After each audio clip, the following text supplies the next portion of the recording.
We're here with Scot Blair, proprietor of both Hamilton's, Small Bar and Monkey Paw. That's a pretty impressive list there, Scott. Yeah. Might I say first, impressive beer, looking good today. I like it. Well, you got a little bit ways to go. A little bit to go. We wanted to know, how'd you get involved in the craft beer industry in San Diego? Probably when I got out of the Marine Corps, 1993. Okay. After tours in the Gulf War, the first Gulf War, humanitarian relief operations in Bangladesh and Mount Pinatubo in the Philippines, as well as Somalia. The first Somalia humanitarian relief operation. I settled down here, surfed, drove the coast as far as my truck would get me, and then was drinking, really good beers, and I got into home brewing at that time. Home Brew Mart, got all my ingredients. I made a beer that didn't suck. Yeah. It was very serviceable. That always helps. Yes, and wasn't the best beer in the world, but it didn't suck, and all my friends thought I was genius because I made this really interesting thing. Yeah. And I went off to find how I could be the worst brewer on the planet by making all these styles that I've never even tasted. I'm going to make an ice bock. Nice. I never had an ice bock, What am I making? Why am I? Because it sounds cool. It sounds like something you want to make. I just was like, this is exciting to me. I really thought I was in a whole new world. And that kind of set me off on to drinking only better beer, local beer, trying to get my hands on it. From there, it was Anchor Liberty. From there, it was Sierra Nevada. From there, it was Stone Arrogant Bastard. I had a better palate than I was a brewer. So that's how you became like a beer lover and really got into the scene. So how did you come about getting into like Hamilton's, Small Bar, and Monkey Paw? Hamilton's was the first, yeah? Yeah, this is the first. And so that was really just simple. I was working as a senior network engineer. I used to come down here with this bar with Sparky's. Now, the roof was all the way down to here. It looked like an office building. This wall wasn't there. It was a completely different look. But I kept saying, why isn't there something that I can take my passion for this stuff and create this awesome experience for people? And I don't want to drive. The only like 3 places in San Diego to really drink great beer. There was the San Diego Brew Company, which is off like Friars down there. O'Brien's, which is a legend, and I'm proud to be friends with Tom Nickel, and I owe indirectly a lot of my love for beer to O'Brien's, and then there's the Liars Club, now defunct. Anywho, it was like I knew I was going to do it different, and it wasn't going to be, I believe in innovate, don't imitate. So I had traveled all around, so you got to understand I've been all over the world, and I knew what I liked, the old world feel of what I like. Scotland is a great place for me, and you walk into a place and there's a fireplace and everything's small and it feels very family oriented, and a pub has always been an important part of I think a culture in the world, but in America in particular it was a breeding ground of the revolution. This is where the Marine Corps was formed, in Tavern in Philadelphia, obviously the Boston Tea Party, and I mean, like I said, it's the breeding ground of revolution. These are public gathering places. And I thought that the amount of places that felt like that in our city in San Diego sucked. There was nothing. And like I said, a handful. And so I said, why not here?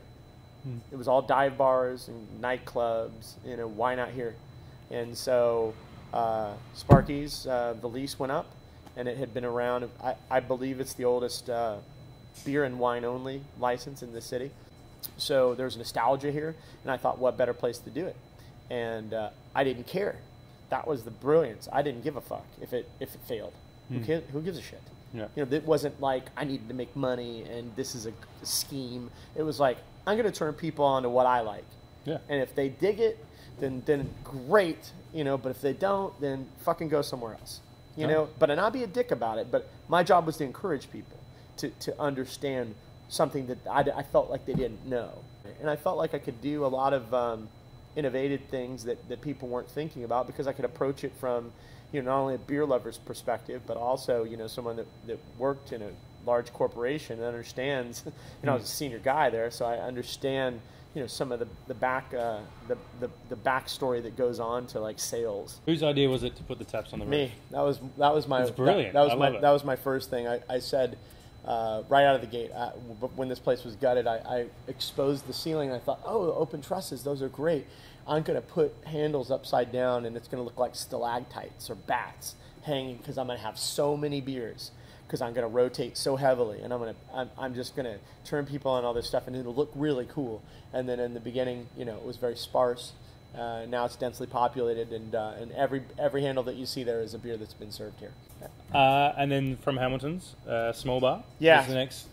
It was 2009, so I'd had Hamilton's 3 years. We had shown a good amount of success, in what we were doing. I felt at the same time, based upon the success I had, why not do the same thing with maybe some spirits? I think that Small Bar has the best brown spirit selection.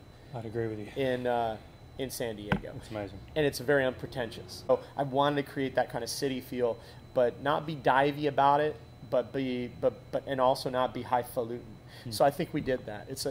There's a common man theme. Red Velvet Rope doesn't mean better. What it means is snobby. It means it's not accessible. Make quality accessible.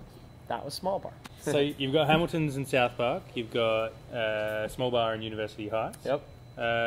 Downtown, next venture. Yeah. Monkey Paw. Well, that was kind of just a luck of the draw kind of deal. I went down, I looked at it, and I thought, I don't want to do another bar, And I said this. I saw the space next to it, and I said, well, can I have that space, and can I put a brewery there? Sure. Can I, and everything I kept saying, yes, yes, yes. Can I have first rights to refuse on the property? Yes. So I was like, well, fuck. Here we go. I mean, it'd be stupid for me to walk away.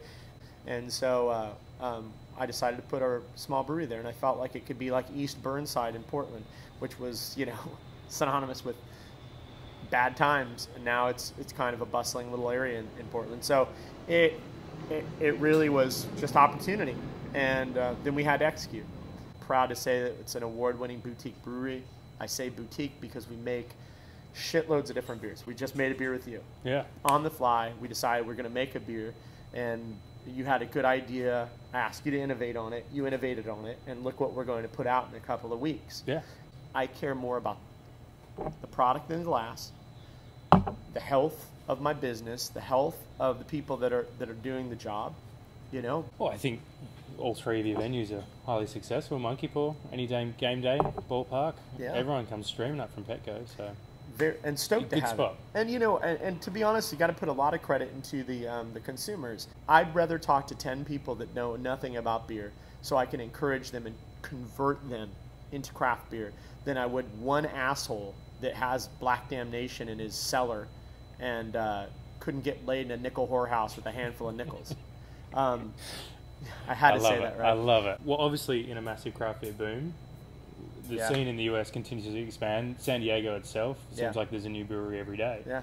Well, what do you see as kind of the next 5 years for San Diego's beer scene, and especially that bar scene as well? But I think it'll obviously bust. There's no doubt about it. There's a lot of pretenders coming into the market, and they're calling themselves the best beer bar, or the best craft thing. And I mean, look, man, the consumers are very educated. They're getting more educated. The kids that are coming in, they're 21, 22, are drinking Pliny.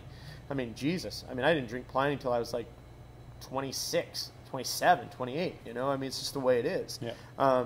And it's a new generation, and the kids are being more, more conscious about things. So businesses are finding different ways to attract them. I think you're also seeing a lot of shitty breweries opening. Sorry, I mean, it's again, I've got some money I want to invest in something. Let's do a brewery. Yeah. Well, do you care about beer? Nah, I drink wine. Yeah. What the fuck are you doing? What?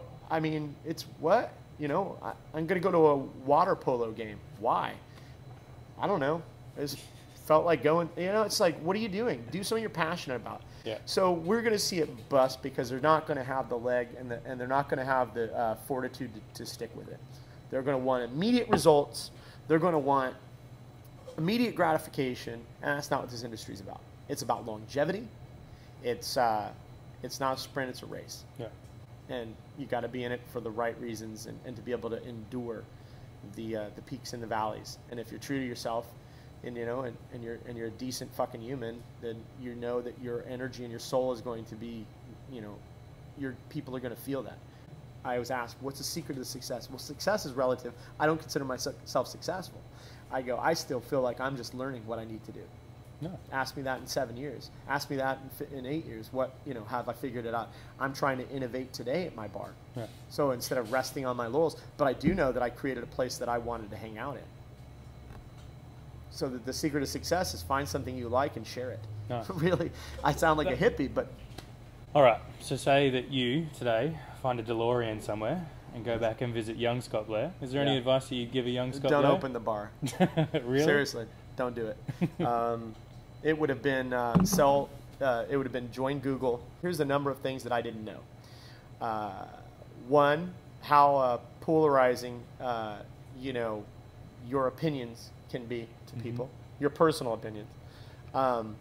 Two, how much stress it is to worry about the 20, 30 people that work for you, making their ends meet.